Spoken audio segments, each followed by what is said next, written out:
which is the experiences in the Africa region. And we're going to hear from a distinguished lineup of speakers representing Rwanda, Senegal, Benin, Republic of Congo, and South Africa. Before we go to that, just some quick housekeeping notes. We do have interpretation services. You'll find it at the bottom of your screen. You can just turn it on. That's between English to French. So feel free to use that. We are also anticipating, after all the speakers have spoken, to have a Q&A segment. Please share any questions you have in the Q&A tab, not in the chat tab, but in the Q&A, so we know we can address it when the time for that segment opens up. We encourage you to share your name, organization, and the country you represent. Also in the question, if there's one for a specific speaker, please make sure to indicate it in your, when you put in the question. We should also inform you that the session will be recorded and will be made public later.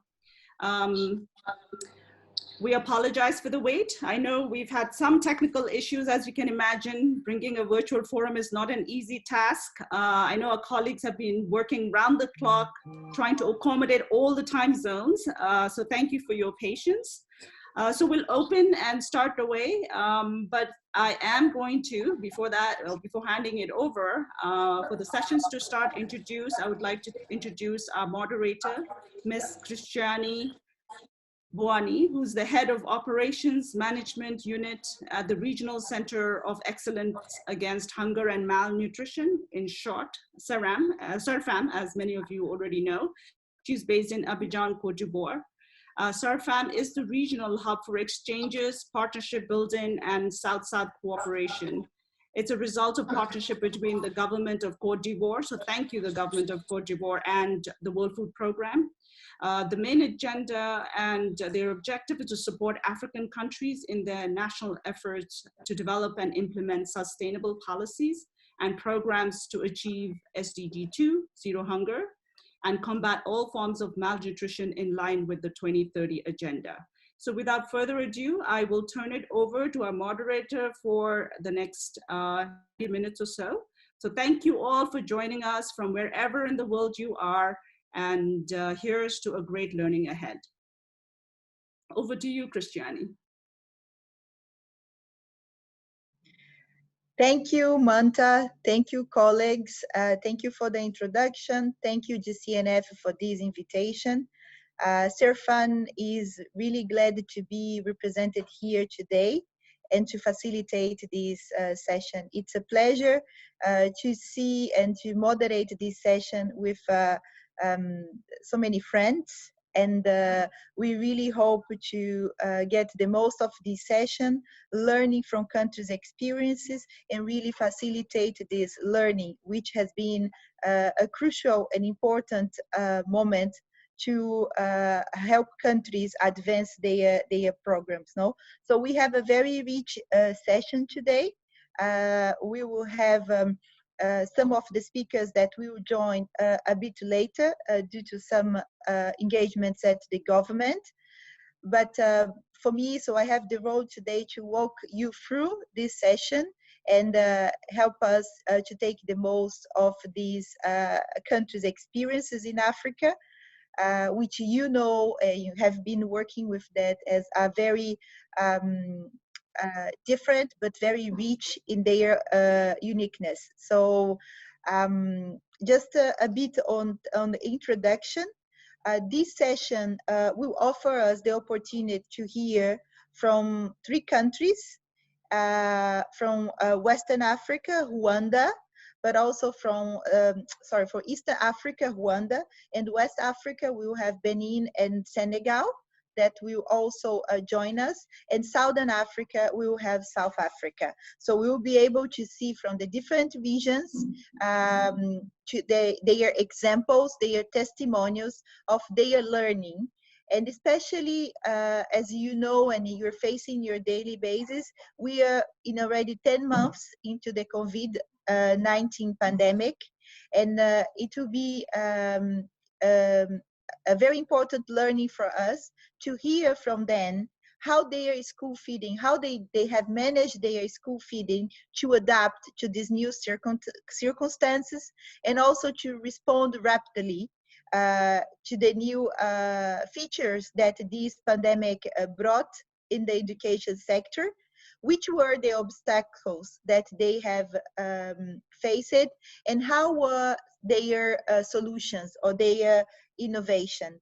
And also, they would also elaborate a bit what is next. So now that we are currently in the end of 2020.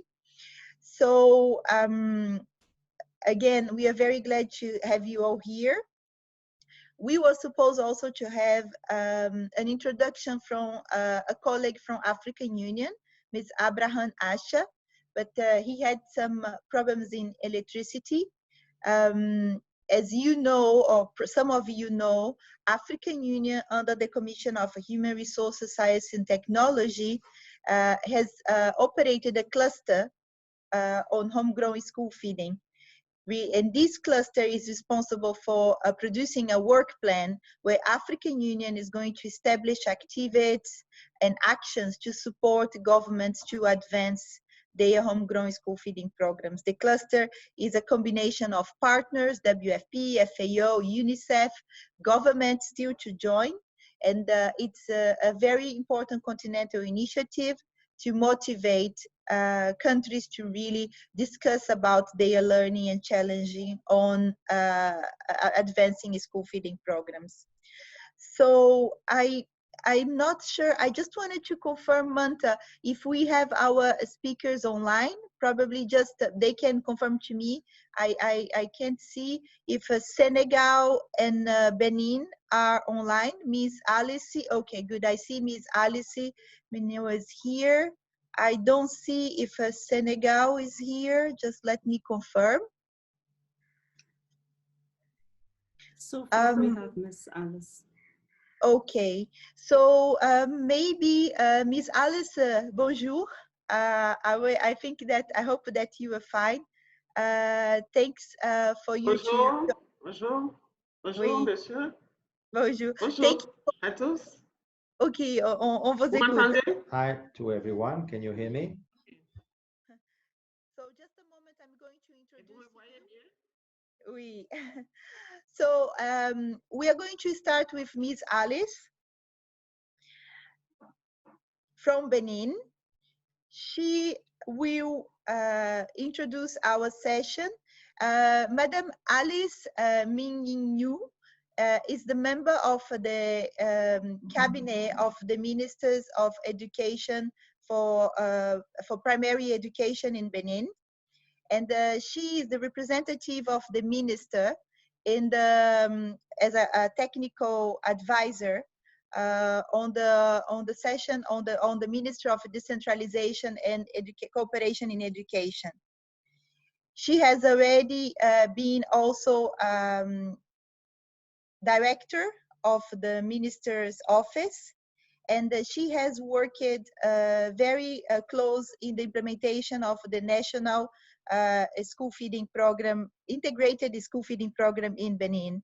Benin has been one crucial example in the West Africa with investments from the government.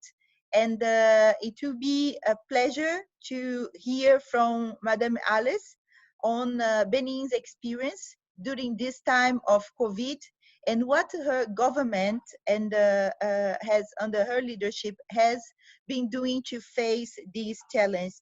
So Madam Alice, thank you very much for being here with us today. The floor is yours. Please, you have 10 minutes for your presentation. I will help you with time. So please, over to you. Merci beaucoup, monsieur. Thank you very much. I hope you can hear me clearly. I would like to say hello to everyone, especially to the people in charge of the GCNF, who allowed us to have this exchange today, this sharing of knowledge. It is a sign for us that the COVID-19 is not stopping our determination and our cooperation to fight against the hunger in the world. We'll always move forward regardless of the difficulties. This being said, I am here today to speak to you when it comes in the name of the Minister of the Education. Did that regarding a couple of issues he had with his calendar was not able to address today. So I will share with you the experience of Benin, also with the help of Ryan. We could start first the presentation, please. Thank you very much, Ryan.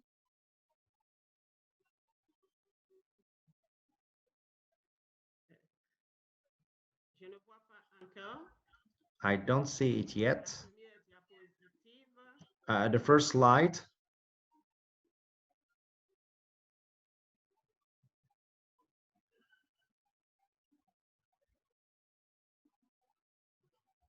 Vous m'entendez? Can you hear me? Oui, vous voyez l'écran, Madame Alice? Can you see the screen? Vous voyez l'écran? It's just the first slide that is shown. I thought the maybe she wants to get access to the second slide. The first slide. I think that's what she's. Voilà. C'est bon maintenant? Okay. Voilà, c'est bon maintenant. Merci beaucoup. Alors, all right, it's okay now. Thank you very much. So before going further, it's still interesting to show you a little bit an overview of the program for our national program of school feeding that has been working since 2017 in Benin. So this program is initiated by the government to help primary schooling and so to reinforce the food programs in these zones. Also able to facilitate the programs and to make sure the kids, they can really go to school as easy as possible. So in order to start this program, the government called to the help of the World Food Program. And also the collaboration is very narrow between the two institutions, also with the contribution of the community. So this program is bringing like hot meals that are manufactured and done at the school. A hot meal every day. So every day the kid can enjoy a hot meal. So this program allows us right now. We have around 3,800 schools, and a lot of kids can enjoy this hot meal. So it's around, let's say, it's like one kid out of two that can have access. So this program, beyond the school feeding, also allowed to touch various aspects of the nutrition and also to promote activities like garden activities. It's also ensuring the promotion to promote local buyings towards the small producers. And really, we are calling to develop this model for the whole Benin. Can we go to the second slide, please, Ryan? Thank you.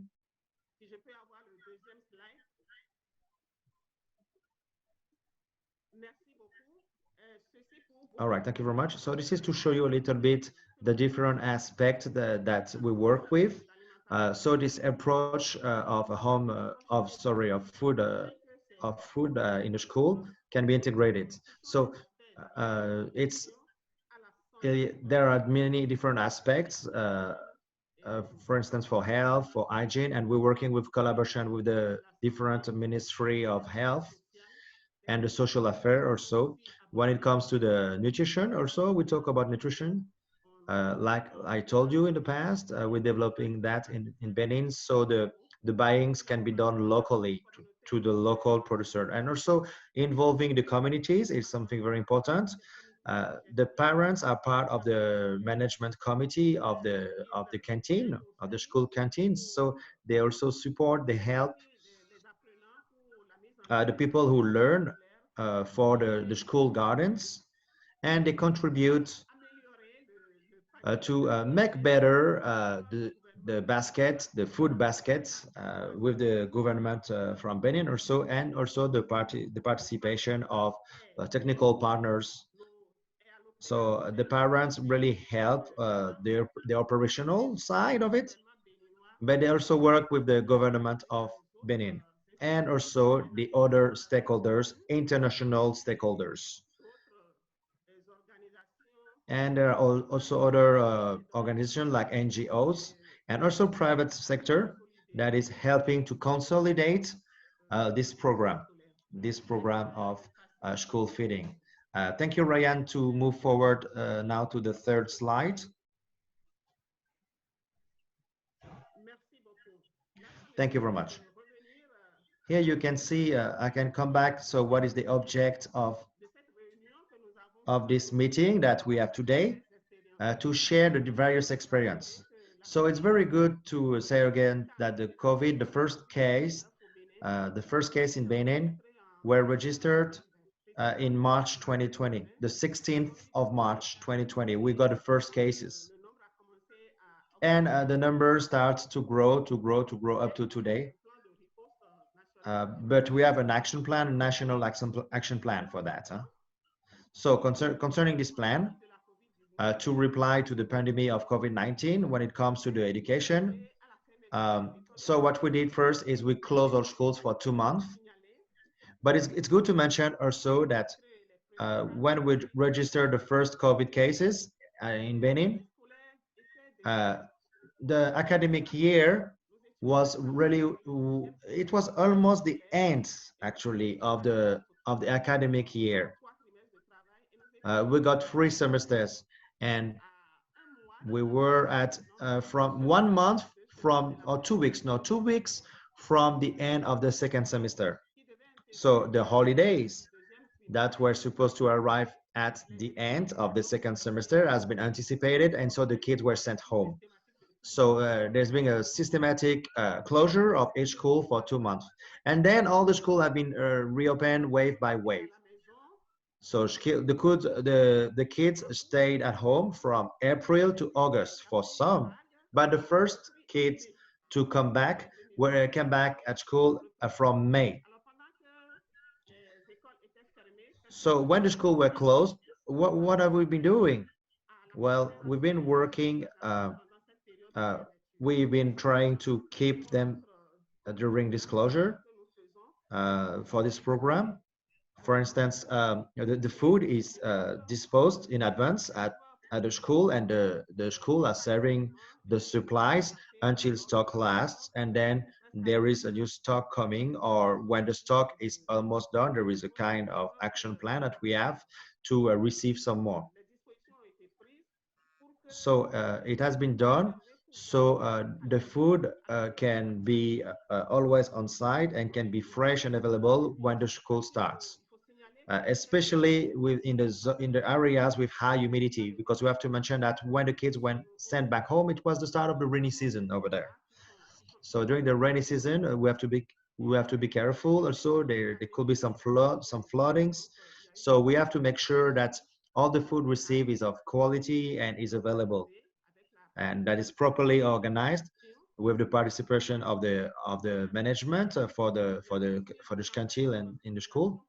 There will be also some advocating campaigns, so we can securize all the food. So it's very useful. So when the kids are coming back, they can find a food that is ready to eat, so they can keep eating at school. So this is a bit what we've been doing when the school have been closing. And I would like to add also that when the kids were at home, there was also different advocacy action when it comes to the local radios. Certain NGOs, there is a partnership with some radios, local radios, where content is broadcasted to advocate towards these kids. Thank you very much, Ryan, for moving forward to the next slide. So we can have a good overview what happened when the school reopened. Well, I was saying that the school reopened by different waves. There was a first wave in May, and the kids at the end of primary school, they had a test, end of year test. So they started again, and the meals, of course, immediately started again. The canteen reopened immediately. So the kids were able to have their hot meal during the lunchtime. But of course, we respect social distancing rules. And also there was a lot of messages of advocating of different actors on respecting social distancing when it was, especially during the school the school meals also. So it was broadcasted on the local radio, really to respect the hygiene rules when the meals are prepared, and also when the meal are given. And also reinforcing, for example, the hand washing. This is a strong guideline for us. So systematically, you have to wash your hands for the various schools. There is also a time schedule that was established to say like when the kids have to wash their hands, how should they wash their hands. And thanks to our various partnership, we were able to get some soap and different soap dispenser that were distributed in the schools. And also, like you can see on the poster here, there is something really a little bit DIY that is done with what's on board, what's available, a kind of DIY dispenser. So it has been done with wood and a rope, and so it's allowing with a very simple and basic mechanism, for instance, to have water to wash your hands and also have the access to soap. So it has to be said that at the end of the academic year, because all the kids were not there, and there was enough food for much more kids than what we have. So the end of the supplies has been redistributed to the various schools, to the kids in the other schools where they had like some other canteens.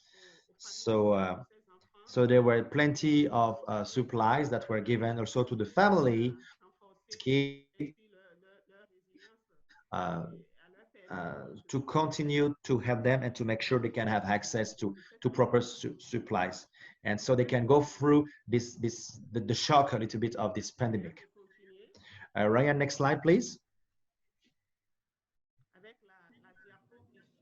The next slide, please, Ryan. Thank you.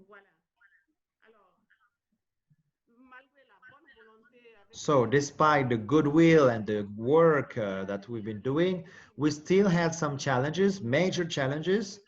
We're still working on it, and we are currently working on that in order to minimize or reduce or mitigate the impact of these challenges. First is the access to drinkable water, and in the canteens, it's still an issue. Also, the lack of infrastructures.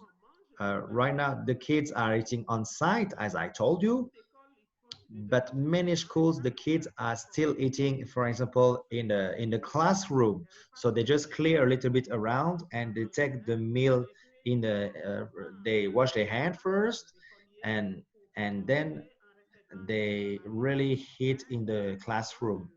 So it's important to have a proper infrastructures where the kids are a little bit more at ease when they're eating. So we really need to have dedicated spaces such as canteen or shops or so to keep the supplies and adapted kitchens.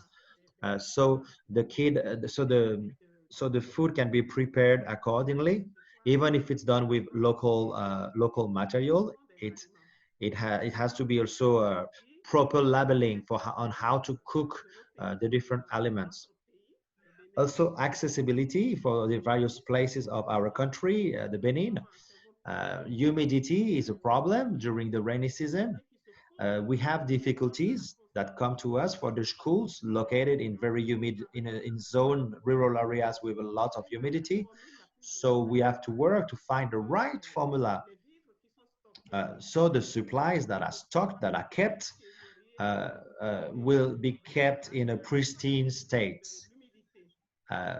So the fight against humidity is something important. Another issue that we have encountered with the schools that are located in a remote area with a lot of humidity, it's accessibility. So also for the implementation, it's a problem, especially in terms of logistic to bring for the truck that is delivering the food. And finally, voila, you asked me only one or two challenges, but I have a lot. The last challenge is the very weak participation of the communities, because I told you the parents, they have to contribute, they have to pay a little bit. But you know, we have the France CFA, and so a little participation is asked. The parents, they have to pay a little bit, and it's in some schools we have no problem because there is a great organization of the communities, but some other school it's more problematic. The parents are a little bit more reluctant, maybe reluctant to pay. So we should really make sure that we can allow the community to make sure that this program is their own, and also that they can measure and estimate the importance, the vitality of this program. So after the various challenges, Ryan, please, if you can take me to the next slide, that will be the lesson learned. Thank you very much. So the COVID-19 really has shaken us. We've been shaken, but there is something we have to learn from it to move forward. So first, the canteen really allow to reinforce and to strengthen the resilience of the household in times of crisis, so we can really take care of the hunger on the short term. So it's not possible that the kid go to school with an empty stomach. So that's what we're working on. And really the canteen have been still working when the school reopened, and it really elevated the communities. Also the use of local radio to broadcast, to communicate with communities and provide different messages. So it has been really used, and it really allowed us to provide the communities with different messages, various messages, in order to sensibilize and to advocate also what has to be done regarding this pandemic. Also, another thing that is very important is really the consultation and make sure that everyone can hack together between the various stakeholders to reinforce, to strengthen the efficiency of this program. So we had a committee, of course, at the national level, different sectorial ministries that were in charge to manage the COVID-19 crisis. So the various stakeholders, technical and financial. So I've been discussing the various strategy to implement in order to mitigate this crisis, and also to continue to provide the kids with some food. So we had quite a technical partners and financial partners, NGOs that were available to discuss with her and to reply to the various questions. Also, I would like to highlight that throughout the school boys and the students and the various programs, so everyone that went under the program for the canteen, advocating is reaching to the parents. And even if I'm saying, for example, that the radios have played a role, but not all the parents have access to the radio, to this channel. So when the kids are listening to the radio, then they will transmit the message to the parents. So we use also small posters before the school starts, and so it's very vital to also inform the parents, but via the kids. The kids are also a channel of communication. Also, when it comes to the canteen, first we started with really the population and the community, the most vulnerable. Next slide, please. So in terms of perspective, what's going to happen for us in 2021? So it's also very interesting to highlight. So we had a project of a response to the COVID-19 that is part of a plan. And this plan will be integrated to our sectorial plan for education. so January to December 2021. So there will be funding. Uh, so the way this canteen will work will be properly funded, because we have to be honest and say that the parents do not have sometimes enough income or enough money to improve the average basket of the kids. So also throughout this plan, we would like also make some impact, the study of impact on the school canteens, and also capitalize your, also on the current experience of Benin, and share with various technical partner and financial partner the World Food Program and for the education also. So there is this plan that is currently being elaborated, and that will bring strong answers in order to mitigate the impact of COVID-19, and more specifically in the impact of in the field of education. So that's for the year 2021. And if I'm wrong, I will come back later in order to correct a little bit. So thank you very much for showing us the opportunities of collaboration. I already started to elaborate on that. First is the partnership with the PTF, with the private sector, because there is a lot of goodwill from the private sector. They undertake a lot of action, logistic action to help the canteen. So we need to capitalize on the experiences, the various experiences and initiatives that are related to the COVID-19. Also integrate the new orientation in the sectorial plan of the education for the SDGs 2019-2030. As I said also, when it comes to the parent, I think that it will be on a one-year plan from January to December 2021. This is what's in the pipe for us. I would like to correct already the sectorial plan for the education. It's not 2019, it's 2018 to 2030. That's the length. That's the length of integration and implementation of the plan uh, for the management of the plan in the sector of education. There is also partnership with PTF and the people from the private sector. This will allow the acquisition of different materials, different equipments. I told you before, in the different challenges, the non-access to drinkable water is still an issue. So we need to find different alternatives to work on this issue. Maybe hydroalcoholic gel, because we need some water to prepare the food, but we need even more water to wash hands. But so it's very good when we have hydroalcoholic gel, so we can wash our hands without the use of water. So we are trying to work and to mitigate this issue of water demand, of drinking, of proper water demand, also when it comes to the infrastructures. So these are the various areas of opportunities for collaboration. And also what we should put the stress on. So I really would like to thank you for your participation. If you have questions, of course, I will be glad to reply. So if anyone can understand a bit better. Very interesting presentation of what is going on in Benin, and for highlighting the main topics and the main challenges, but also presenting the innovation and how the government find out ways and mechanisms to continue to benefit and reaching the vulnerable kids in spite of this pandemic. So thank you very much for sharing Benin experience.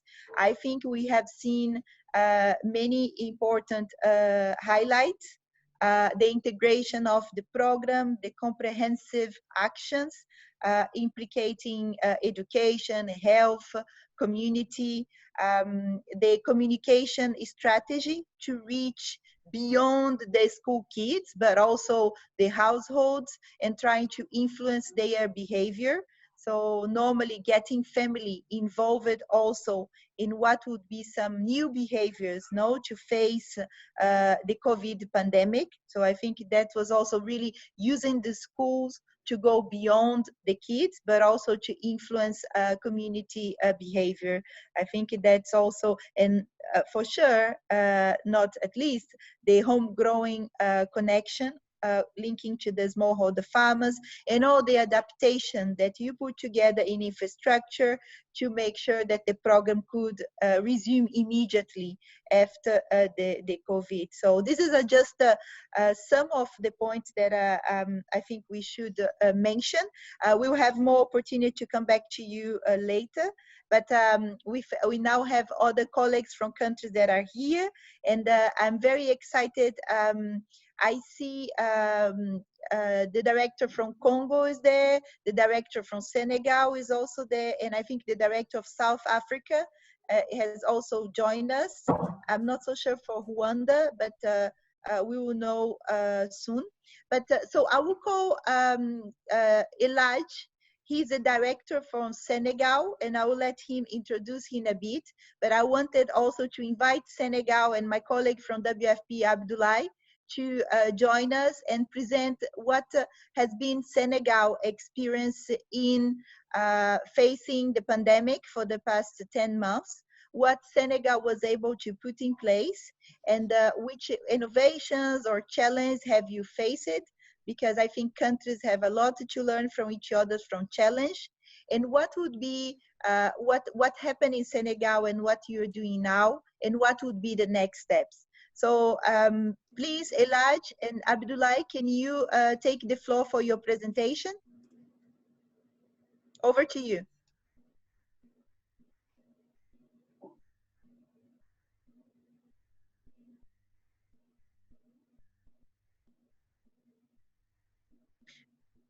So I see they are preparing Senegal.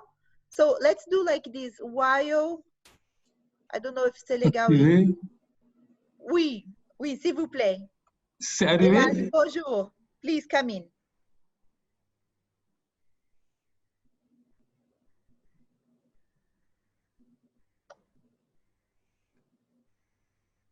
Je n'arrive pas à... Allô, vous m'entendez? Oui, on t'entend bien, mais on ne te voit pas. C'est pas grave. Ah, ok. Pourtant, j'ai bien mis la vidéo. J'essaie de mettre la vidéo. Unmute. Vous m'entendez? Can you hear me? Hello? Can you hear me? Ok, ben donc merci beaucoup. Je ne sais pas si Elage est là. Je lui ai envoyé le mien. Je ne sais pas si vous le voyez. Moi, je ne le vois pas. Elage, c'est le directeur des cantines scolaires au niveau du ministère de l'Éducation nationale. Donc, je ne sais pas si...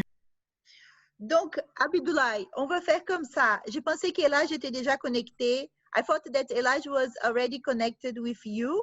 So, si tu peux, s'il te plaît, regarder s'il peut se connecter. Je vais d'abord inviter monsieur le directeur Roch du Congo et après on revient au Sénégal. Est-ce que c'est bien comme ça?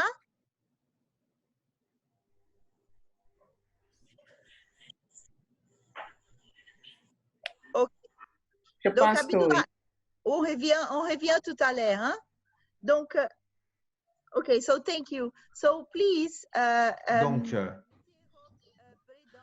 Monsieur Roch Bredin scolaire au Congo. is the director of the school feeding in Congo, and he's been working on... Works for 3 years in feeding. Et donc, il travaille depuis des années, et aussi comme tous les autres pays d'Afrique, il a dû aussi faire face au Covid.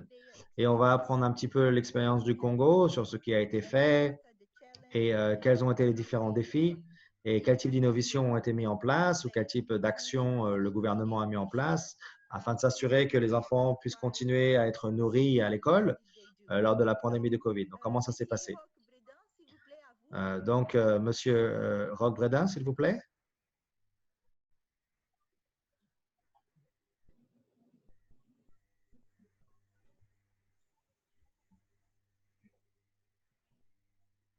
On vous entend pas. Peut-être vous êtes en mute. We can't hear you. Okay. Spring is coming out. Monsieur Roch, vous êtes en... Ah voilà, on vous entend maintenant. Allez-y, à vous. Merci.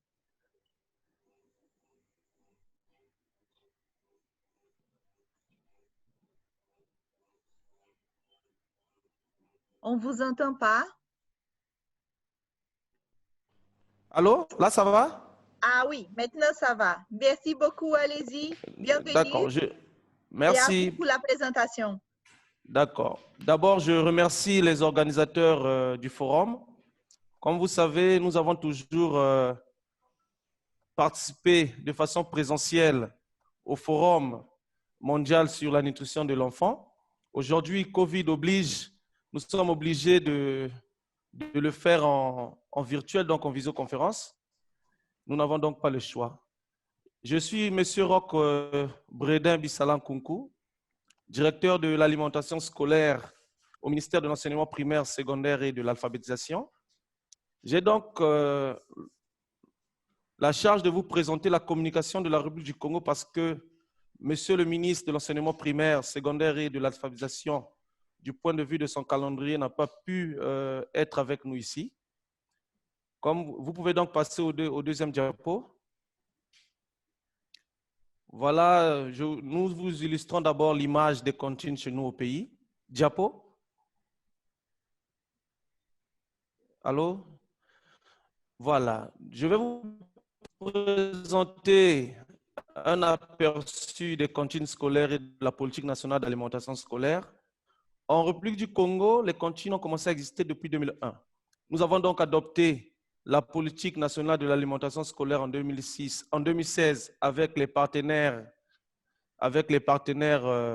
techniques et financiers dans le programme alimentaire mondial.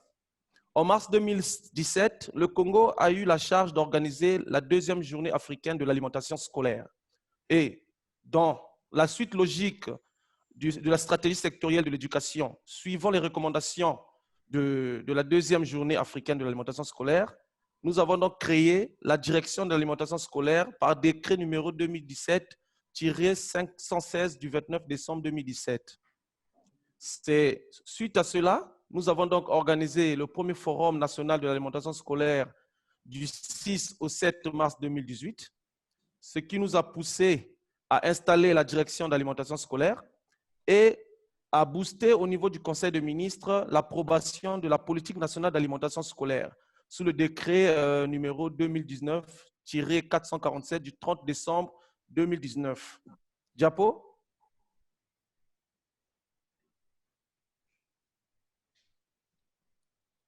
Diapo.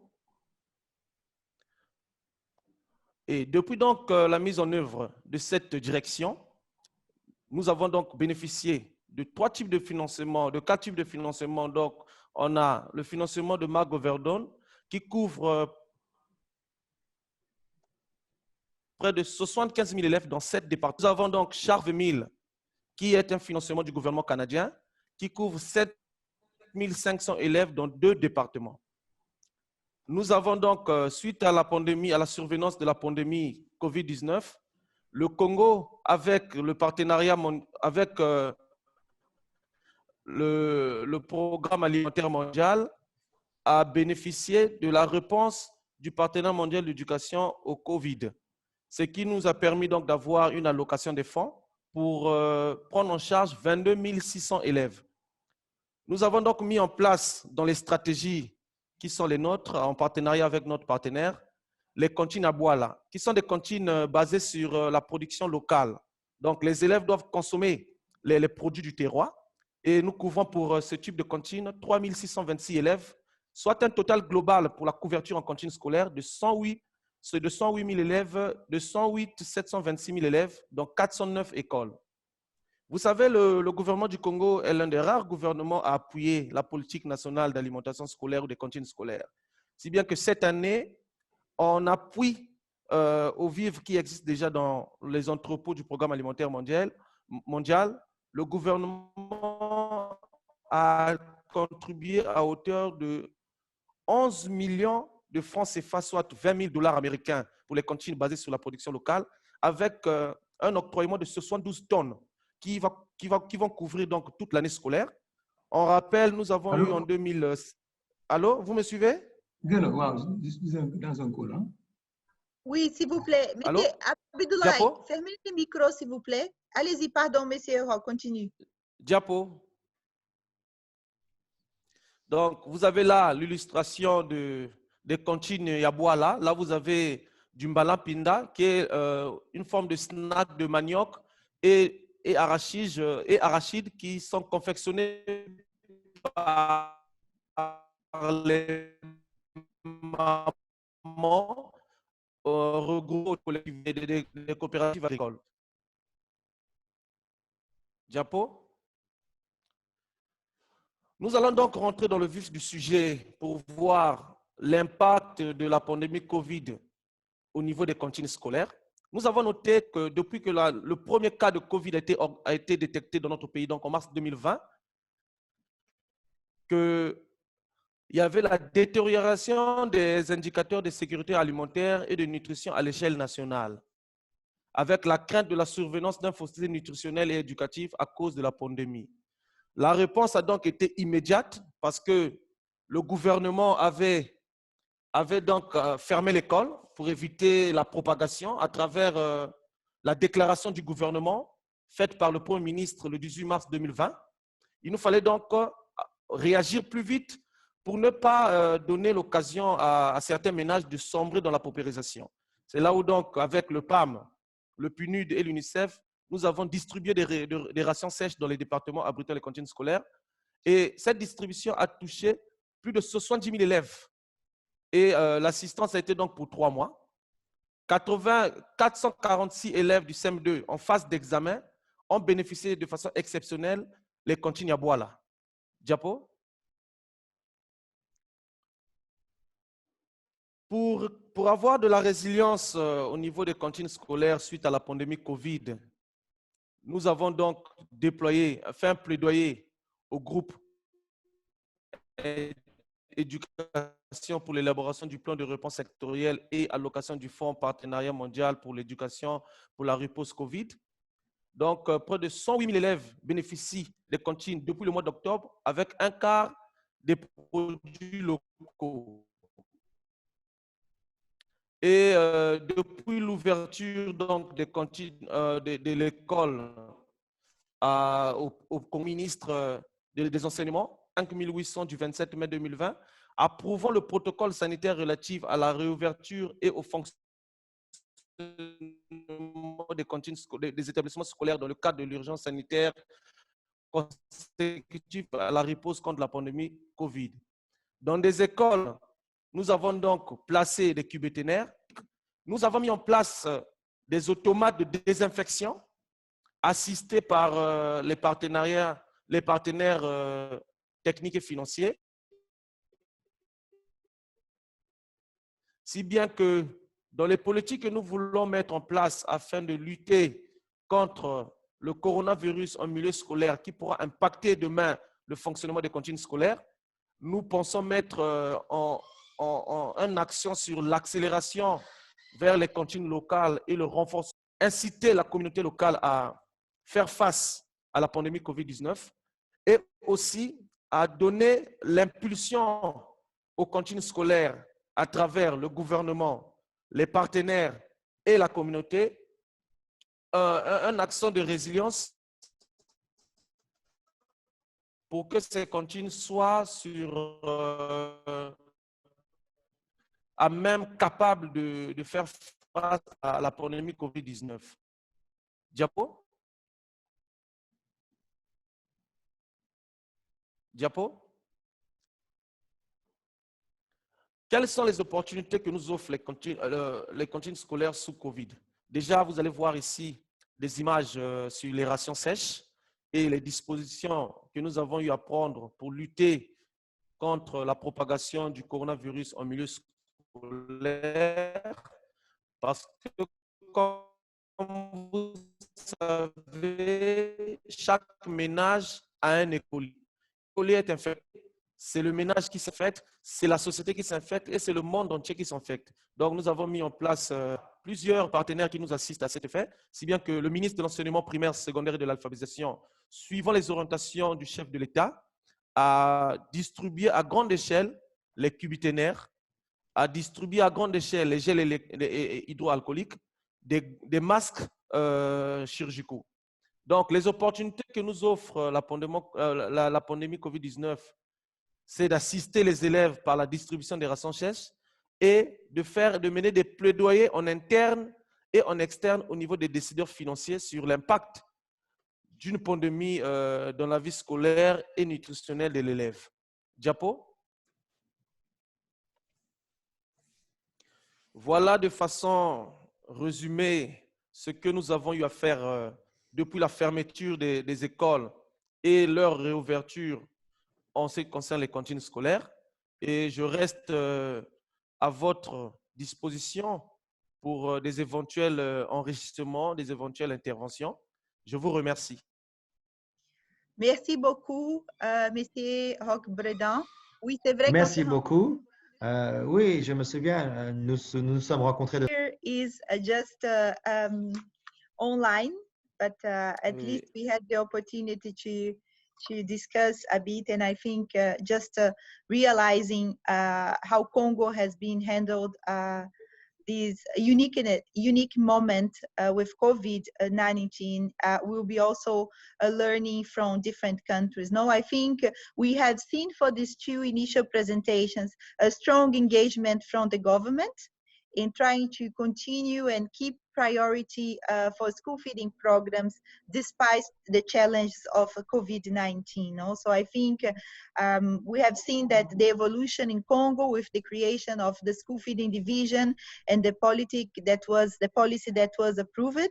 And also, I think we should highlight, as Mr. Roch was saying, the prioritization of involving community, how important it was community sensitization. And Benin also brought this point, how important it was to engage community beyond schools, really reaching the households to be implicated in this moment and to make sure that school feeding could still benefit these vulnerable groups. No? So I think that was also very interesting to hear from Republic of Congo.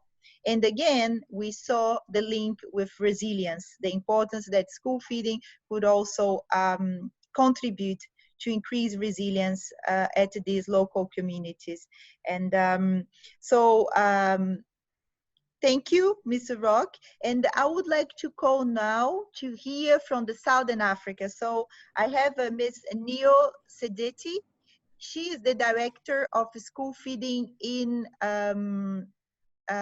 South Africa. And I would like to invite her to take the floor to talk about their experience in South Africa. I have already heard once, and it's very interesting, and I think brings us a lot of learning from what they have been doing. So please, the floor is yours.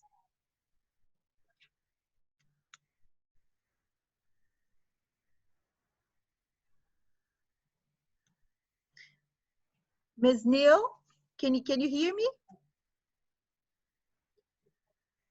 Good afternoon. I'm not sure if you can hear me. Yes, please. Thank you. Welcome. The floor is yours. Thank you. I must render apology. Ms.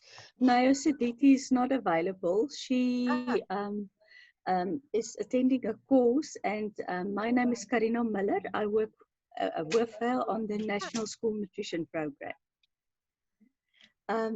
So to present here is quite an honor for me at the Global Child Nutrition Forum. When we look at the program, if you can please go to slide 1. There. When the National School Nutrition Program was quite severely affected by the lockdown due to the COVID pandemic, on the 23rd of March 2020, the South African President, Mr. Cyril Ramaphosa, announced a national lockdown to start on midnight on the 26th of March. And this affected all schools as our program could not run as the schools were closed. So when you look at the responsibility of the National School Nutrition Program,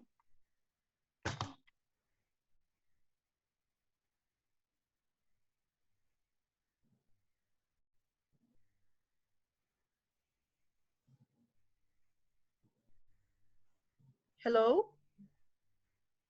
Mitneo? Oh, call. Did we lose you?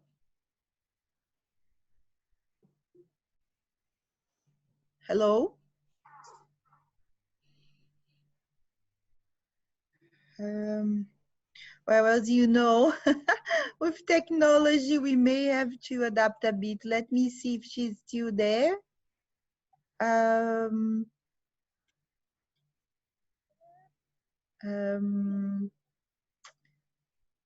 Okay, I think we lost her. Maybe let me just see if we may change a little bit the order. Let me see if either Rwanda or Monsieur Elage is already there. So maybe I can start with one of them while we wait for South Africa to connect again.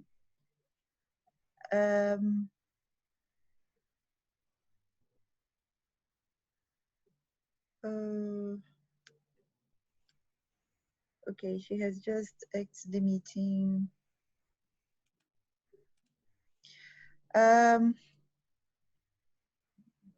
Yes. So just while we wait a bit, if we don't have yet Rwanda or Senegal, I may pause a bit to some one or two questions if Manta and Ryan allow me, because we already have two rich presentations there. And I also, we are very glad today to have my colleague Ali Ouattara from Congo. He's the WFP representative in Congo and has been one of the greatest support for all the local development activities. With Surfund, we have been working a lot together with the farmers to improve the cassava value chain. And just now in December, we will have also a workshop on this agenda. So welcome, Ali. Very good to have you here. And yes, I see that Ms. Karina Müller is also reconnecting. So bear with me, she'll connect in few minutes. So maybe, you know, let me try to get one or two questions while we wait, if you agree with me. And then if you don't have the time to respond now from Benin or Congo, then we'll come back in the end of the presentations. But while we wait for them to connect, we can already see, or if any comment, I also have a very important colleagues here, experts in school feeding, Lilian, that worked for a long time in Burundi, and also Alice, and so please, and Manta also from the Asia countries. And I see also my colleague Christina, that is also working in Asia and has long experience in school feeding. So please, let's see, I see one hand up. Let me see who is it so that I can acknowledge. Wait. Ali. Yeah, Ali, please come in. Welcome. Thank you for joining us. Over to you. Yeah, can you hear me? We can hear you, please. Okay, I just want to add to the presentation made by the Director of School Feeding here in Brazzaville in Congo, that we are also implementing the modality of cash transfer in schools. That will allow to reduce the cost of the school feeding activities in the country. And you know that for the sustainable activity in school feeding, the involvement of the community is very key. So we are trying to put together all our expertise to have the community on board, because the local association are producing some local products that they are providing to the schools, and they receive vouchers in exchange, and that is the way that we are reducing the cost of school feeding activities here in the Republic of Congo.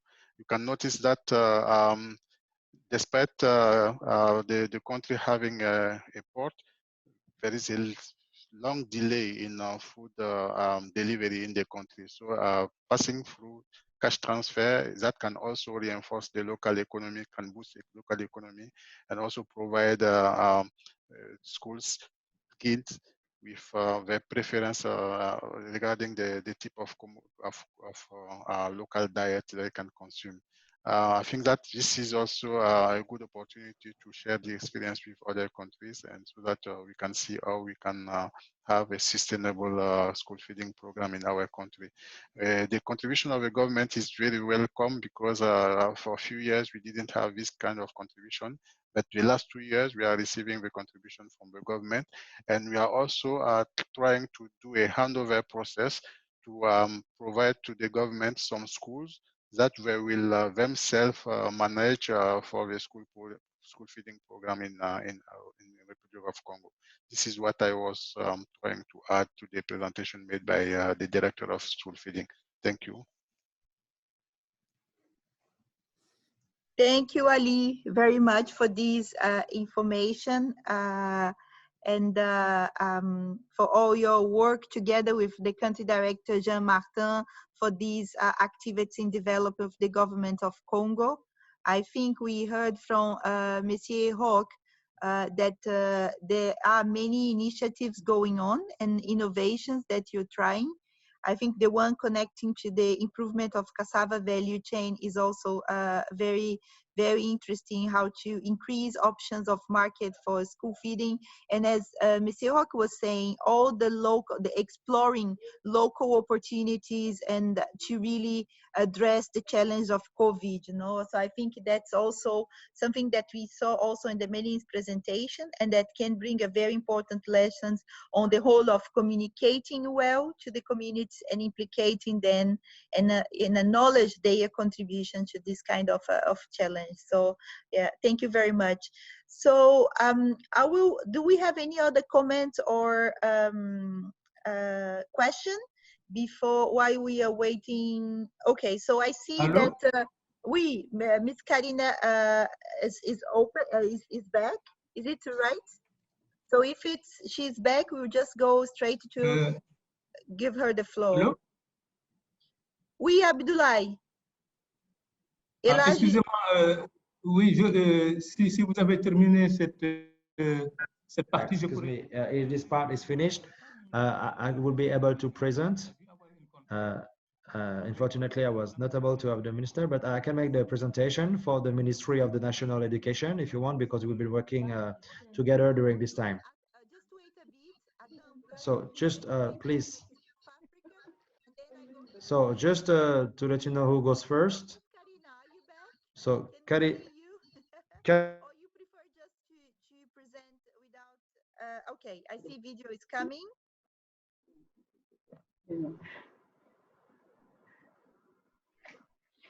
Good afternoon. I really apologize for the power failure on our side. No worries, no worries. We're just waiting. So let us also put your presentation back again. So can you see your presentation? Yes, I can. So please go ahead. We are happy to have you back, and no worries, these kind of things happen often. So no worries, go on, please. Thank you very much. As I was indicating, the impact of the national lockdown on the NSNP, or the National School Nutrition Program, was that the schools were closed, so the program wasn't rolled out. But currently, a lot of learners were affected because on a normal school day, 9.5 million learners receive this meal in 21,000 schools. So if the schools aren't open and we cannot provide the meal, there's quite a lot of learners that are affected. We provide the meals according to a government system, what we call a quintile system, where all our schools are classified quintile 1 to 5, and the schools in the most poorer or disadvantaged area is in quintile 1 to 3, and those are mainly the schools that we target. We target primary and secondary schools as well as identified special schools, and then very few learners in quintile 4 and 5 schools. We have some learners that take a bus from a poor area, and then they attend the quintile 4 and 5 schools, so we target learners in those areas. The next slide, please.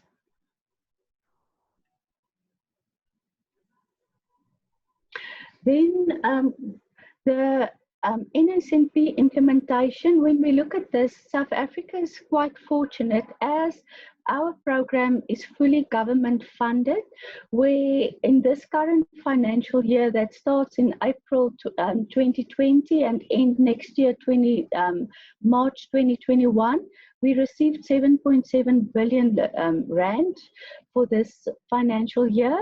Our program is also quite guided by a conditional grant framework that gives us the guidelines to implement the program, and then the program is implemented at the national department where it oversees and monitors the program. Then the funding is transferred to the provincial departments where it's distributed from the provincial office to the schools. We use different models to distribute the funding, but in the end we have menus that are standardized and the schools implemented similarly. Then the key areas that the program cover would be a cooked meal, and our meals is freshly prepared. It consists of a protein, a starch and vegetable or fruit dish for the day. Then we also have an area that we call nutrition education, where we focus on hygiene practices and a deworming program. And then we also look at food gardens, and with the food gardens, we look at small-scale farmers where we can procure the fresh produce. Then the Department of Basic Education is the overseeing government department that will look at the program, and we implement it in the 9 provinces or regions in South Africa. And we also found that because it's such a lot of funding that we receive from government, we had to look at a monitoring system that see that the program is correctly implemented, and we call this program MRR, which refers to monitoring, report and response. With other words, a monitor go to the school, have a selected standardized tool or checklist, then they see how the program is implemented, and then they report to the school management, and then if there was anything that they need to correct, there's a reaction that is requested from the school, from the principal, and then they have to correct to ensure that this program runs well with the key performance indicator, nutritious meals is served on time. Then also part of the implementation, we have job creating opportunities because we employ 56,000 volunteer food handlers in the program that cook the meal. And this is normally parents out of the community that we employ on a contract basis. No. The next slide, please. Then, as part of the impact of the COVID-19 pandemic, because as I said earlier, in April to May, we didn't have schools that was open, so the program did not function. But what we have done as a department, we linked with our sister departments of social development and also Department of Health, where we requested that disaster relief funds to provide food parcels to households. The food parcel content then was determined by Department of Health, Social Development and Education. So we strongly relied on these food parcels for households, and we reasoned that in the households the children or learners reside that normally would be in school, so they would also be beneficiaries. But in South Africa, we were also lucky to have social partners which assisted us with also donations of food parcels and funding to community nutrition centers of the Department of Social Development. In the normal running of the NSNP, we have breakfast partners and also education and workshop or training partners. And part of the social partners is I'm not sure if I should mention them, but it's the big food cooperatives or big the in our food sector that we look at the breakfast program where they sponsor it on a daily basis in identified schools. And in this regard, I think South Africa can be very thankful that we have good support from the private sector. Next slide. Then, as part of the Department of Basic Education's response to COVID-19, we had a phased-in approach from the 8th of June, where we started with grade 7 and 12 to go to school first, and then as of the 24th of August, all of our learners returned to school. Then the Department of Basic Education developed COVID-19 school protocols, and here South Africa have been quite strict, because here we requested the social distancing of 1.5 meters from each other. The learners, the educators, everybody had to do social distancing, and we still emphasize that. Also the wearing of masks, and then the sanitization when the children or learners or educators or even people from the community enter schools, we expect the sanitization to take place. Then also schools currently implement a rotational timetable, and some learners can study from home with the guidance of the education system for the different grades, and then where some then attend school on a rotational basis. The following changes in our grant framework were made. We had to resubmit business plans because our funding was for all the school days, and now the school days have changed. Then also we had to adjust our menus, because before we focused on cooked meals, and now we had to make or include food parcels for far-flung schools. Then also we had to include within the grant funds for additional sanitization, as well as personal protective equipment for our volunteer food handlers, which is the parents that cook the meals for us, the food handlers. Then also we were required to do extra training on COVID-19 safety practices for our food handlers.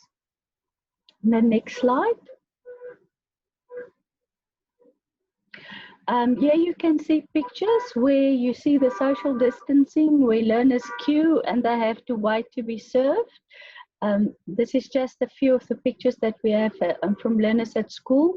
This specifically, you can see they're not all wearing their uniform, and you can see it was in the strict lockdown just after the schools opened that we started with the provision of meals. The next slide. In South Africa, we have quite an active community, and the community filed a court case where we had a judgment against the National School Nutrition Program, where the feeling was that we have to provide meals, and that is a basic right for children. So as of the 17th of July, there was a structural interdict, a judgment against the Minister of Education and our education MECs, members of executive committees in provinces, so that they have to implement the National School Nutrition Program to provide a daily meal to all learners. So what this effect was, even if the schools are closed, the NSNP are required to function and provide meals to learners at school. The next slide, please. So with the court case, this is quite an effect on us, because we have to now report every 3 weeks on the number of learners that are provided with meals, which got its own challenges, because at the moment, because of our timetable that's rotational, it's not always easy to see the learners that's at home for the day, that they come and collect the food parcels, that they receive cooked meals. So that was part of our challenges, that although we have to report on stats how many learners are provided with meals on every school day, it's not so easy. And then we have to provide this updated statistics to the court every 3 weeks. Then also at school level, how much to prepare, because we are required to prepare food for all the learners that's in a school, but it's not to say all the learners come and collect or attend. So that was also a challenge where we had to develop a Excel calculator for each school to prepare meals for a day on how they see how many learners will attend. Then one of the challenges, because of the statistics that we had to get that's on hand, we find that the current monitoring system that we use, that is mainly paper-based, was very slow, and it was very difficult to get all the results to report on the 3 weeks. So as a way forward, the Department of Basic Education will definitely seek a technology-based school reporting mechanism to report on the learners that receive meals. So from our side, we can definitely say that COVID-19 had a serious impact on the program, and there are various ways that we had to make adjustments to make the program work. But currently, I can say more than 90% of the learners are back on the program, and that we provide the meals to them. Thank you. Thank you very much, Ms. Muller, for this presentation and for walking us through the South Africa program. I think we have seen the comprehensive approach South Africa has put in place. Again, as we saw in Benin and Congo, the importance of integrated actions with health, nutrition, food gardens, and exploring local opportunities with the farmers. No, we've seen that this has been a formula that some countries have put in place to deal with, to address COVID challenge, as we have heard here today.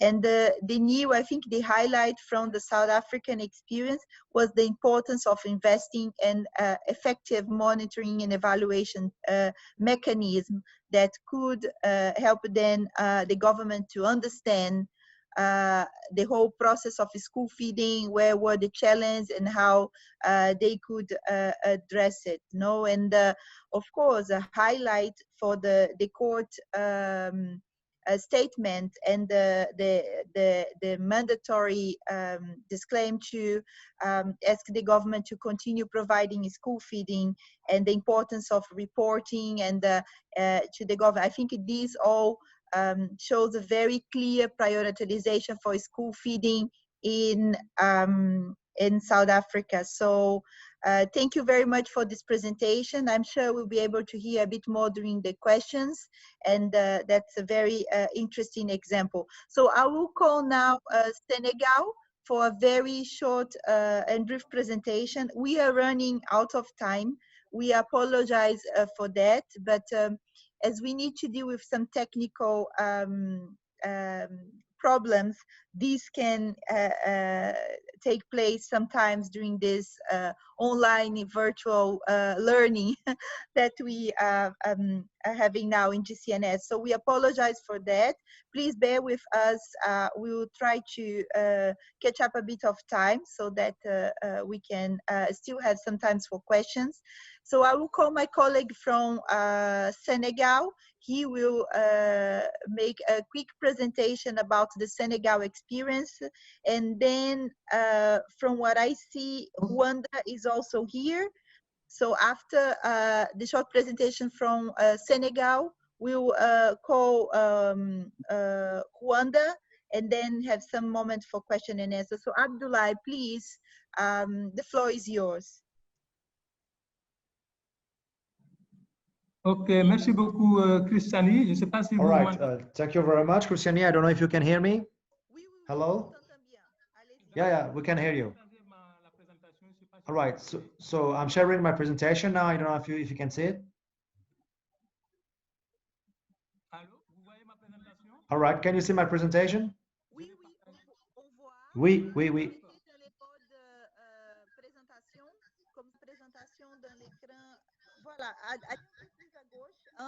All right, if you can go. Yeah, okay, all right. Okay, there you are. Okay, that's okay. Yeah, it's all right. Yeah, yeah, yeah. Thank you very much. Sorry for this technical issue. So thank you, Christiani, for inviting us so we can present the Senegal experience, especially during this pandemic of COVID-19. First, we will see what happens with the school closure and what do we put into motion, and also how we work with the government to obtain funding. So when it comes to the context for the Senegal has a long experience for school feeding, and the canteen are really shown everywhere. But the biggest problem we have a lot of different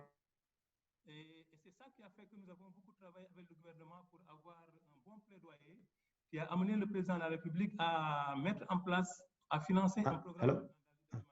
So there is a national program for the school canteens and also for the CSP 2019-23.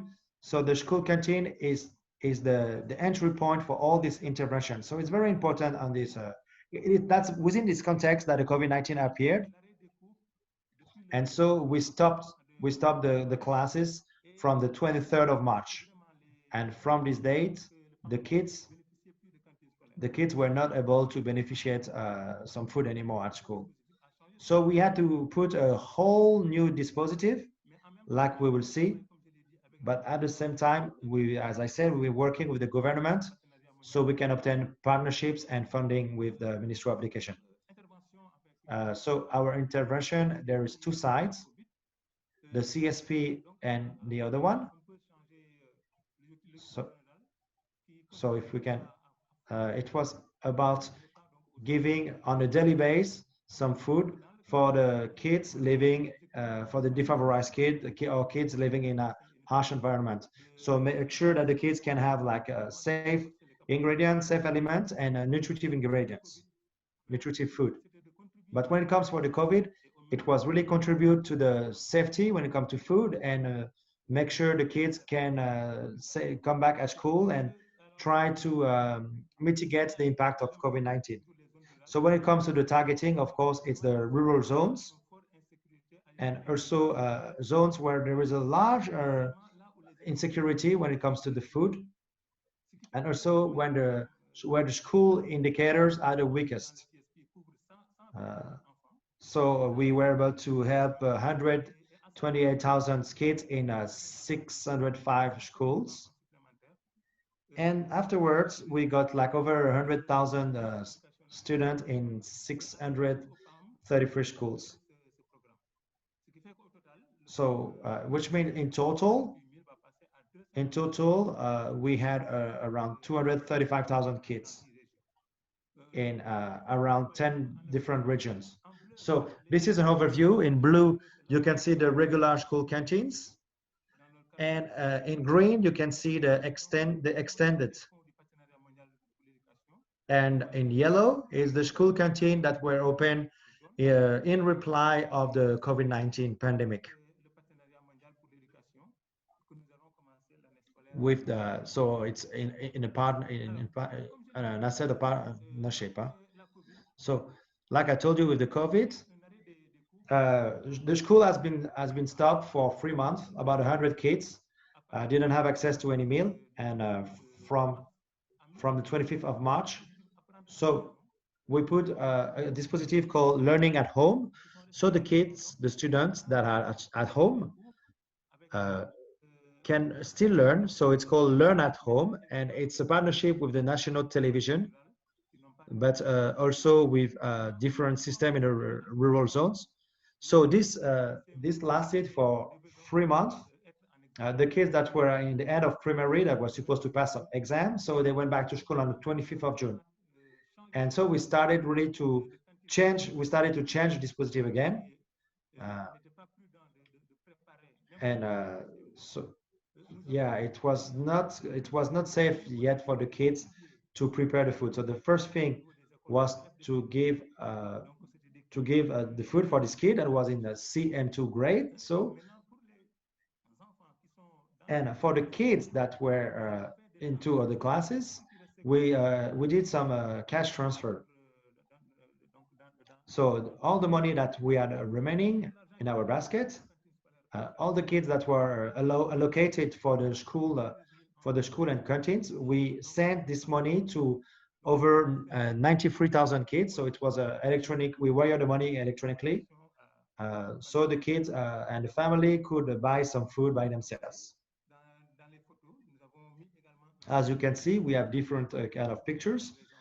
There is a system of protection for the kids also. So we use PPEs, masks, and so on. But also we have been communicating a lot, and we did a lot of advocacy, especially when it comes to all the preventive actions needed for the kids. So the late primary, the CN2. As you can see here, you can see the kids washing their hands. This is when they've been back to school. So this was put. This is a kind of a dispositive that was put in motion. And also, this is for the food distribution. So the food kit that was implemented in the schools. So when it comes for the food assistance, it was like one hot meal at school. This is for the coming academic year because of the funds. So the funds will be used for the coming academic year for the 150,000 kids that will be schooled. So what is changing this time? In that we have some kind of electronic e-vouchers to be used.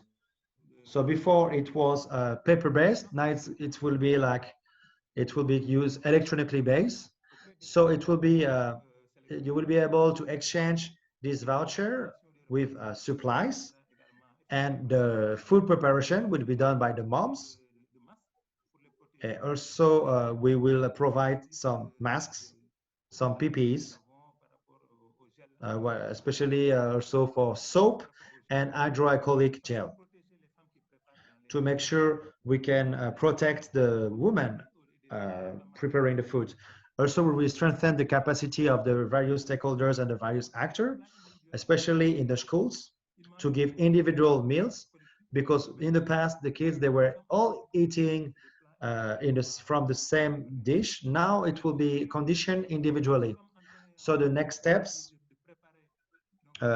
we are preparing the next semester, and especially we are doing some training for the people working in the different schools and in the different canteen. So a lot of training. There will be a baseline study or so that will be done in mid-November. So the school will have more access. There will be also like a lot of utensils, like spoons, like buckets, like a lot of equipment will be distributed. Also, there will be some register that will be given to the schools with different guidelines, and the rest is quite like it was before. So the implementation of a communication plan. There will be also a monthly cash transfer directly done to the schools once a month, so they will receive some money like it wasn't before. And of course, there will be an online survey done in the end. So the different type of challenges that we had, it comes when the implementation of this program responding to COVID-19, because it's the first time that the government of Senegal is giving some funding to schools and to the different actors. So it was quite a challenge. But it's also a test in order to launch the presidential program that I told you about. That will be done in 2020 for the academic year 2021. So it's a big test for us. So we can operate within best delays and in the best condition. Of course, we will continue to mobilize, to get more resources and to advocate more in order to make sure we can cover all the needs of these kids. So that was a really like a big summary of the various elements I want to share with you concerning the case, the change that occurring with the COVID-19 pandemic, and of course the partnership that we have with the government of Senegal, and the trust that the government of Senegal is having in the work we do. Thank you very much for your attention. Thank you very much, Abdoulaye, for this presentation. I think it was very interesting to hear more in details some of Plus en détail ce qui a été fait. Delivery in the modalities and how you were able to adapt to continue to provide school feeding and address effectively the COVID-19 challenge. I think one highlight was also the training, improvement and strengthening capacities at local level with the school communities. And thank you for sharing also the challenge. I think it was also good news for the launch of the national program, and hoping that this will be able to go well. And I think it's good news for Senegal also, and for the region. So I know we are running a bit late, but I would just, we have the permanent secretary of Rwanda, of the Minister of Education of Rwanda. And Rwanda has a very interesting experience in school feeding. And we are looking forward to hear from him. So I would like to invite now to take the floor Mr. Samuel Mulindua. I hope I pronounced it correctly, and to share the Rwanda experience. And thank you, Mr. Permanent Secretary, for joining us today and to participate in this session. So over to you.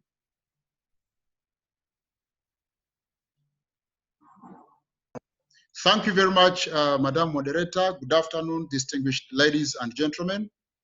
I'm called Mulindwa Samuel, as mentioned. I don't know whether yes.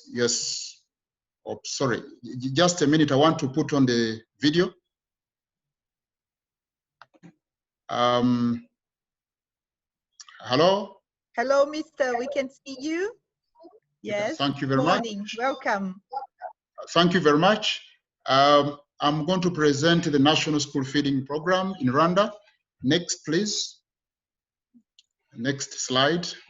Of course, we provided just a background. The background, we started with the recent, because a lot was done. Some few things were done, but a lot has been done, in the recent years. 2019, government of Rwanda had 3 school feeding programs. We used to subsidize secondary school feeding programs, and the primary and pre-primary by then was not part of that. However, for low levels, lower primary and pre-primary and ECD centers, we used to provide 1 cup of milk per child in some of the selected pre-primary schools, low primary, and all ECD centers. And of course, we've been having support from the World Food Program, where they've been supporting 104 schools and benefiting 85,000 students. So that has been ongoing. However, last year, government of Rwanda approved a policy, a school feeding policy, that incorporated all components of school feeding, and school feeding program was carried up at national level for all levels of education. So, which is pre-primary, primary, and secondary school. So with this legal instrument, school feeding is now mandatory in the whole of Rwanda for the education system within Rwanda. Next, please. And of course, no, backwards. Okay, so effective this fiscal year, which starts in July, school feeding was made mandatory for all government, public and government-aided schools, as earlier on mentioned.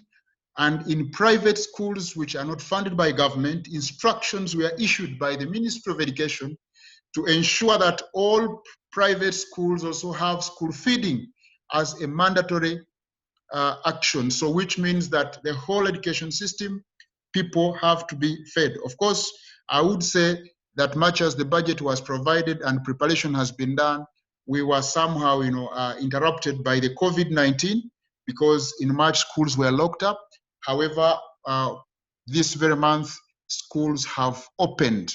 So in terms of coordinating at the central level, the Minister of Education is responsible for the overall coordination, policy formulation, and strategy guidance for school feeding initiatives. However, the implementation is done at district levels, local authorities who are responsible for the implementation. So next, we clearly show, next on slide, we show the institutional arrangement that was established to coordinate the implementation of school feeding in Rwanda.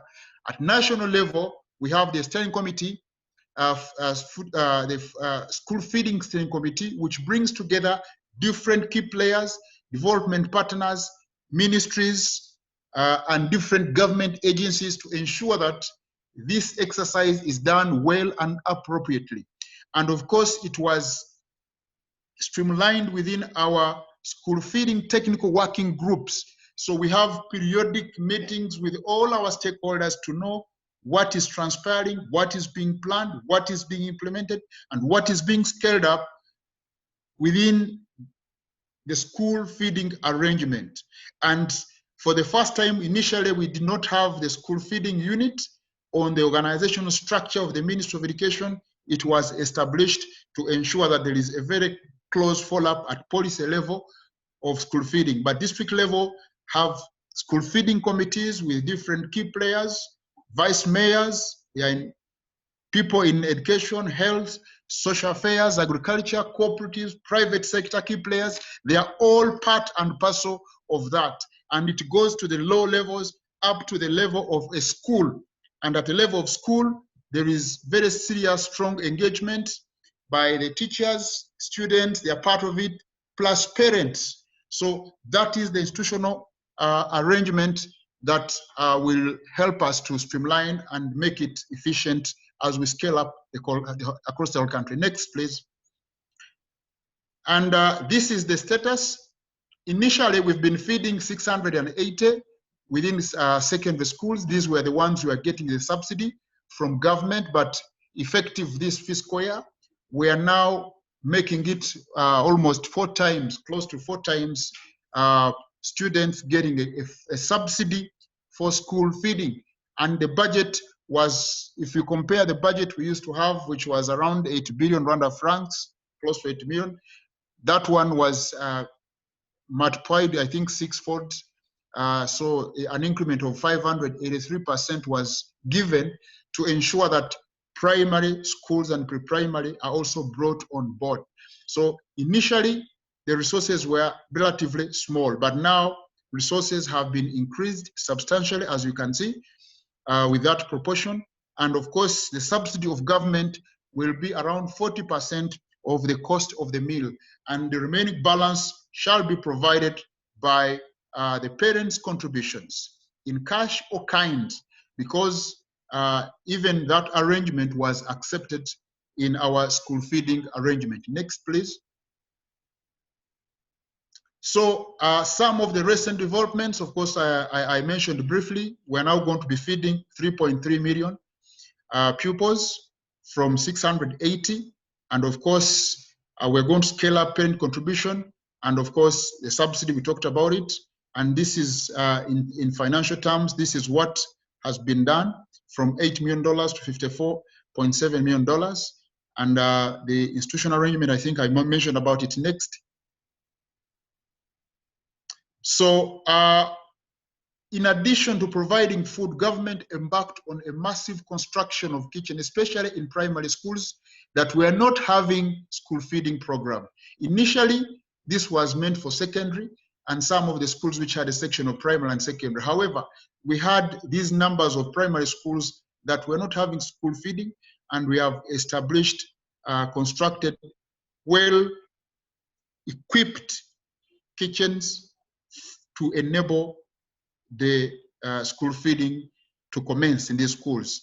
And in addition to that, we provided as government energy saving cooking stoves to all these 2,648 schools to enable them, have the school feeding arrangement. Next.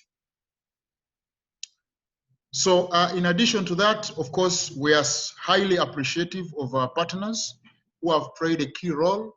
And of course, at the forefront has been the World Food Program, who worked with the ministry to develop the school feeding operational guidelines.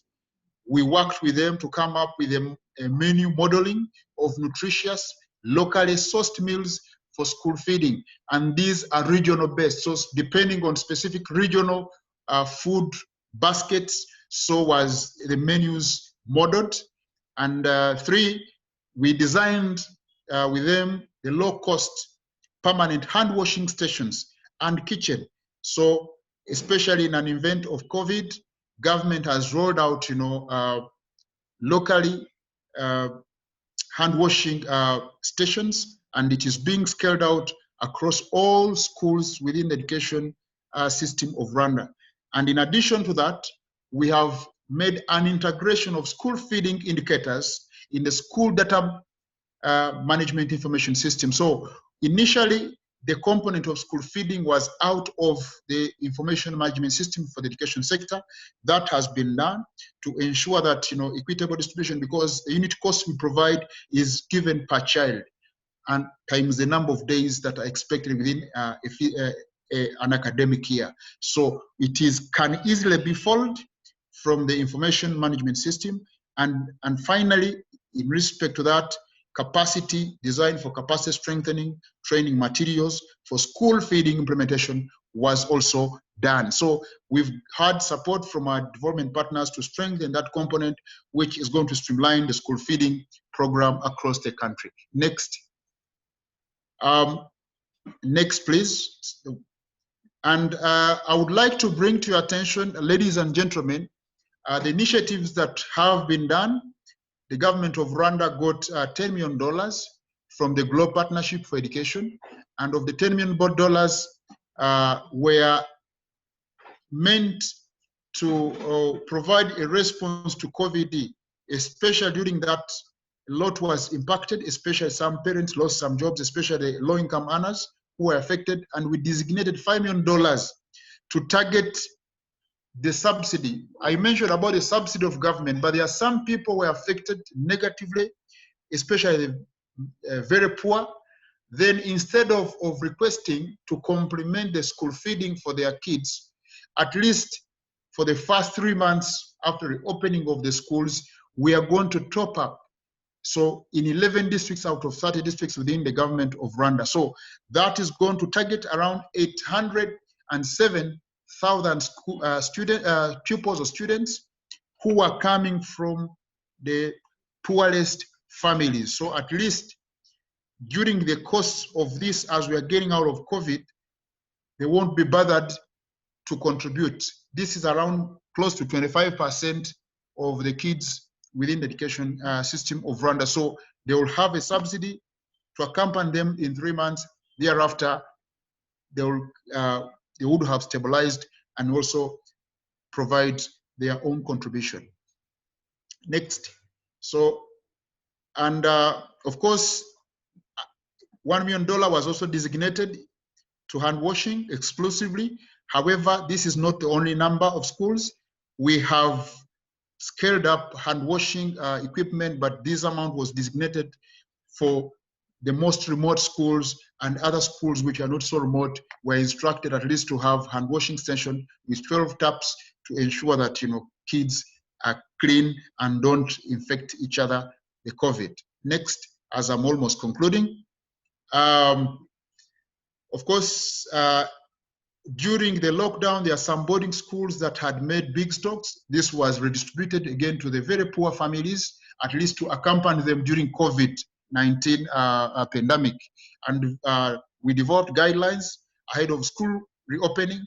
So we prepared ourselves so well. And in light of this, every child shall be having masks, during classes. And we, as government, we have constructed 22,500 additional classes for use to ensure that even where possible social distancing is accommodated. This is something which has taken around $217 million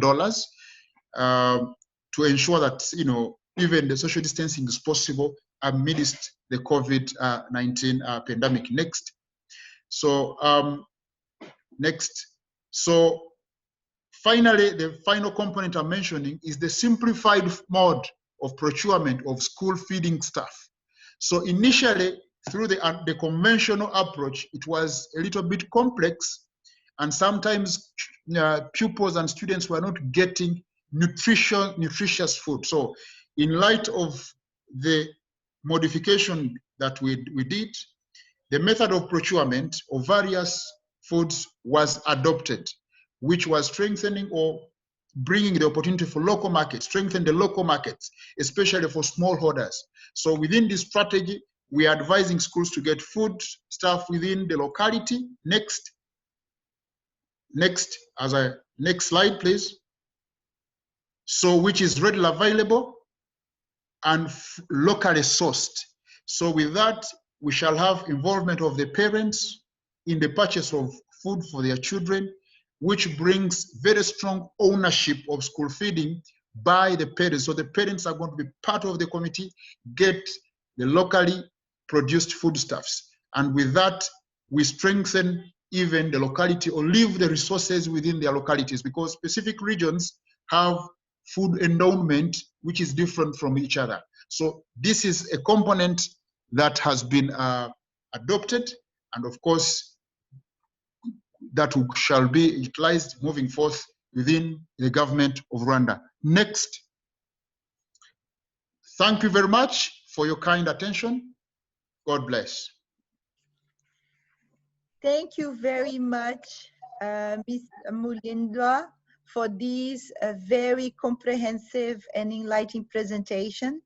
I think we couldn't have a better way to go into our close moments of this session with your presentation and the highlights of the Rwanda model, which is very rich. And I hope colleagues have also enjoyed.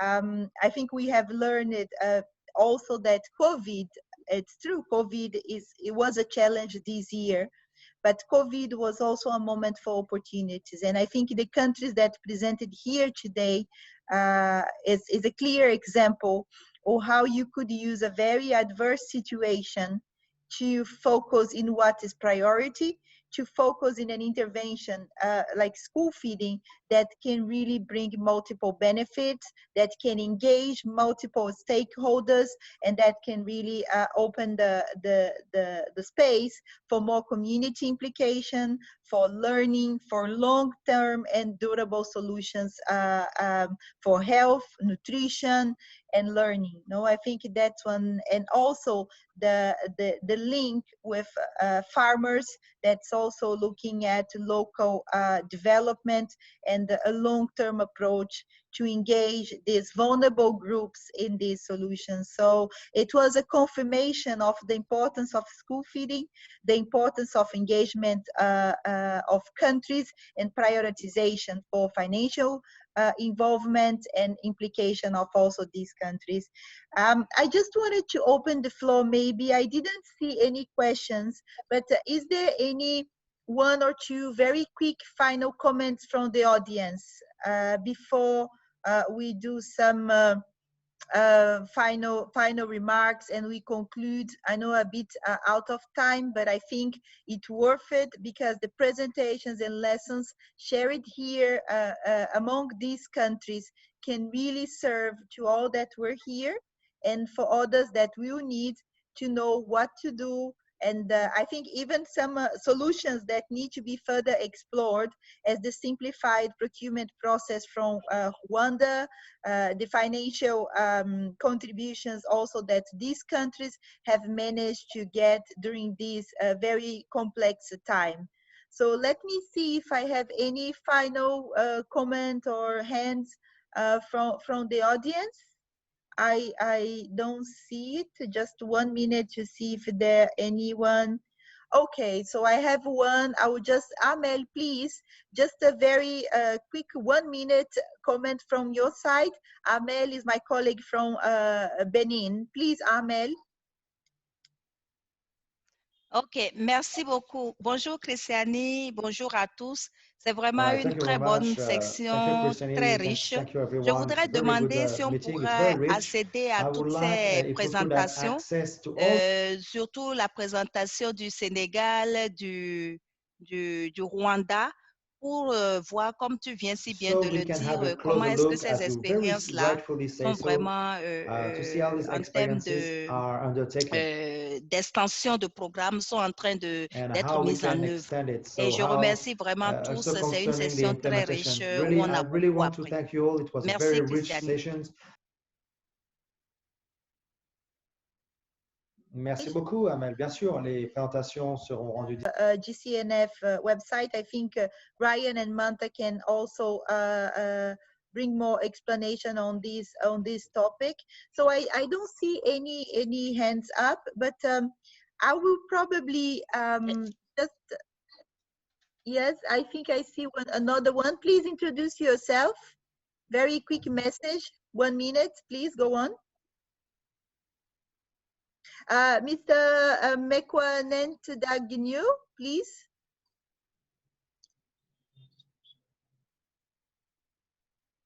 Hello. Yes, please go on. Hello. Thank you all for the work. Hello. Yes, we can hear you. Go on. Yeah, just one question for the Rwanda presenter. I'm very much keen to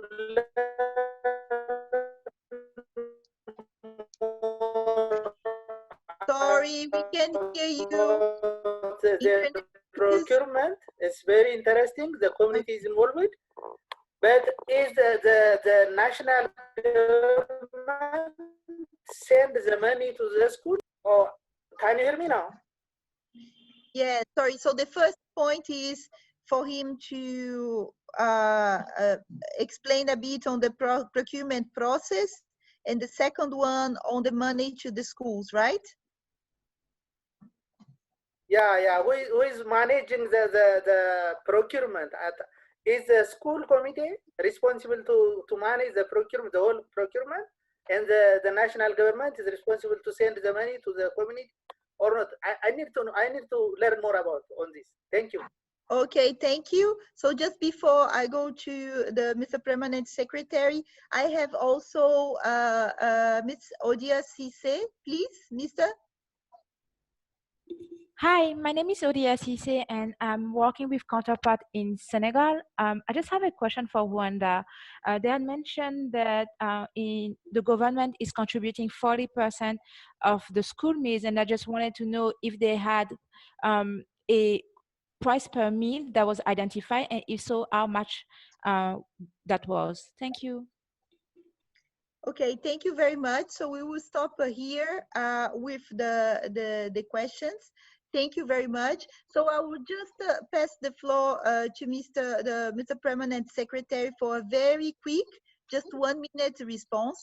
And just to make sure for all the participants that you can also contact GCNF for the presentations and for more information also to get later on, okay? So, and I would just take the floor also to just maybe ask the speakers a 20-second final message, if it's possible, starting with Mr. Permanent Secretary. You can quickly answer the question, and then 20 seconds for your final message, and then I will go through with the other speakers for some final message before concluding. So please, Mr. Permanent Secretary, over to you. Thank you very much. The question, yes, parents at school level are involved in the school procurement.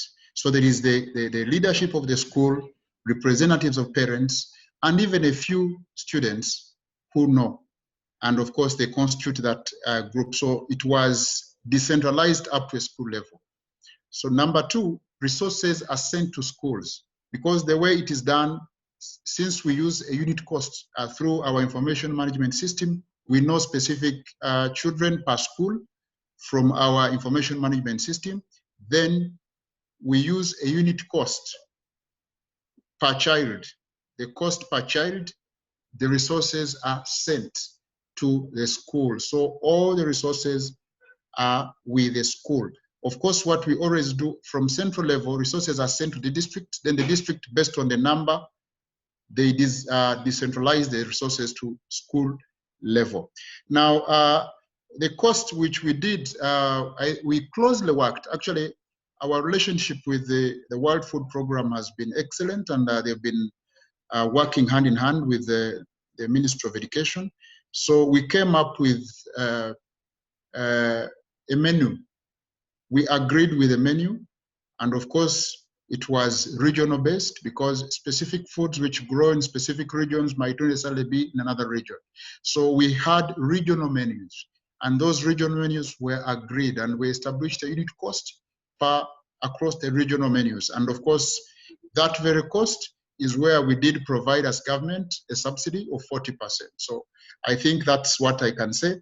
And finally, for the final words, I would like to take this opportunity to thank us, to thank you, for the platform you've given us to share our experiences within Rwanda.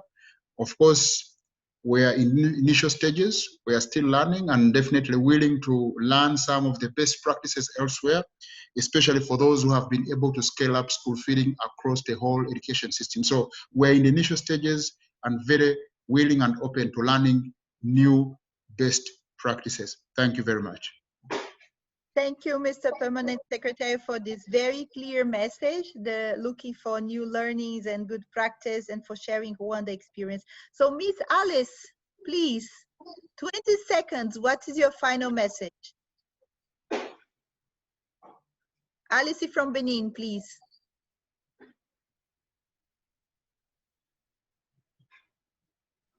Merci beaucoup, Christiane. Thank you very much, Christiane. Cette animation vraiment très belle. Je pense que je suis très heureuse d'avoir pris part à cette réunion.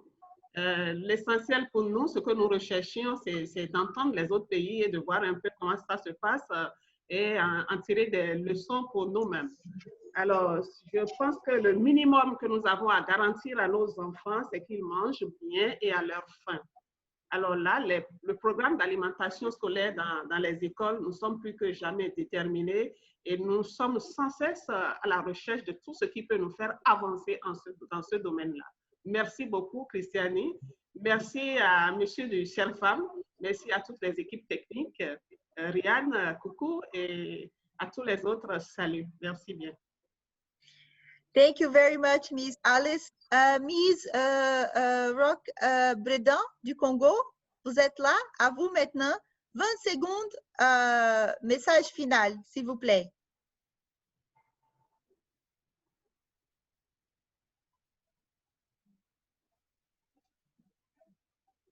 Monsieur Roch, je ne vous vois pas là. Mr. Roch, if you're still here.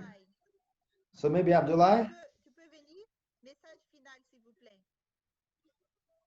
For your last message, please, your last participation, your last intervention.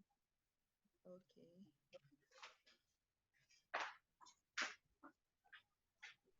Jenny, I think we can wrap up, perhaps, if no one else is. D'accord, donc s'il n'y a personne, on va peut-être clôturer. Ouais. Je souhaite juste voir si... Our message and we'll wrap up, okay? So Ms. Müller, are you there?